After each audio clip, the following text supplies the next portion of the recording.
Hello guys! Welcome to our travel vlog! Nagpunta pala kami dito sa Boso Boso Highlands Resort and Hotel. Located ito sa Sitio Cabading, Barangay Antipolo City along Marilaki Highway. Dito kami nag-check-in sa kanilang Valley View Inn, na kung saan good for 4 packs na fully air-conditioned room.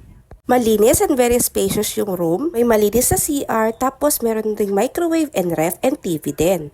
Marami pang rooms and cottages na pwede nyong pagstayan. Para sa amenities nila, ito meron mga kiddie pool and adult pool na nakaka-relax dahil may 360 view ng Sierra Madre. Mas nakaka-relax pagdating na sa gabi. Nako, very romantic ang place at mag-e-enjoy din ng mga kids nyo mag-night swimming. For breakfast, hindi na nyo kailangan lumayo kasi meron silang Cafe Christine na kung saan nagsaserve sila ng masasarap na food.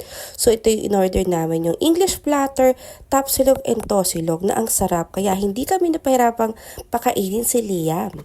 At ang kinagandahan yan habang kumakain kayo, ito yung view nyo, di ba? Mapapa-thank you Lord ka talaga. Perfect talaga tong boso-boso for family outing, reunion, team building, and events. Kaya kung gusto niyo mag-relax at naghahanap kayo ng perfect getaway, punta na kayo dito sa Boso Boso Highlands Resort and Hotel.